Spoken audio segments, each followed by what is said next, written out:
এই বন্ধুরা, এখানে আছে মাছ। তো মাছের মধ্যে আমি হলুদ লবণ দিয়ে দিলাম, দিয়ে এবারে মাছটা হলুদ লবণ দিয়ে ভালো করে একটু মেখে নেবো। আর এদিকে কড়াই বসিয়ে দিলাম, এসে পাত্রটা বসিয়ে দিলাম। তো এদিকে পাত্রটিকে চালও দিয়ে সারলাম। তাহলে এদিকে হলুদ লবণ মেখে নিলাম, এদিকে কড়াই বসিয়ে দিলাম। তো কড়াইটা গরম হয়ে এসে এবার তেলটা দিয়ে দিলাম। তো তেলটা দিয়ে তেলটা একটু গরম হলে তারপরে মাছটি দিয়ে দেবো। আর এই মাছটা ছিল গ্লাস কাপ মাছ। তো এই মাছটা তোমাদের কার কার পছন্দ অবশ্যই কমেন্টে জানাইও। এই মাছটা কিন্তু দারুণ খেতে। আর এই দেখো মাছটা হলুদ লবণ মেখে রাখলাম। তো এই গরম মধ্যে তেল দিয়ে দিলাম, তেলটা একটু গরম হয়ে এসে তারপরে মাছটা চালাম। আর তেলটা গরম না হলে মাছটা চাললে গরম মধ্যে লাগে থাকা ভাঙ্গে জায়গা। এবার মাছটা দিয়ে সেটা একটু উল্টান দিয়ে দিতেছি, একটু লাল লাল করে মাছটি ভাজছে নেবো।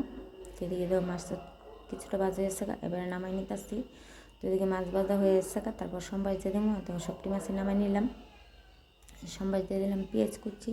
তো এই পেঁয়াজটা একটু লাল লাল করে ভাজছে, তারপরে দিলাম একটু পেঁয়াজ বাটা। এই পেঁয়াজ বাটাটা দিয়ে দিলাম, দিয়ে এবার দিয়ে দিলাম কাঁচা লঙ্কা বাটা, হলুদ গুঁড়া, জিরার গুঁড়া, ধনের গুঁড়া।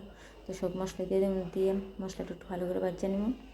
তো এদিকে ভালো করে ভাজা নিতেছি, প্রায় ভাজা হয়ে আসে। এবার ঝোলটা দিয়ে মশলাটা কিন্তু একটু ভালো করে ভাজলে তরকারি কিন্তু খেতে দারুণ হয়। আর এদিকে মশলাটা ভাজা এসে তো ঝোলও দিয়ে দিলাম, ঝোলের পরিমাণ তো লবণ দিয়ে দেবো। আর এদিকে তো সবটি মাছ আছে বাটির মধ্যে। তো এদিকে মাছটা ছেড়ে দিতেছি, তো মাছটা ছেড়ে দিলাম, দিয়ে একটু ফুটায় তারপরে দিয়ে দিলাম ধনে পাতা। জলটা ফুটলে খেতে তরকারির কালারটা কিন্তু খুব সুন্দর হচ্ছে। তরকারিটা হয়েছে, এবার নামিয়ে নিলাম। তরকারির কালারটা কিন্তু খুব সুন্দর হচ্ছে। তোমাদের কার কার পছন্দ এই মাছটা অবশ্যই কমেন্টে জানাই। তো ভিডিওটা ভালো লাগলে লাইক কমেন্ট শেয়ার করে পাশে থাকবে। টাটা।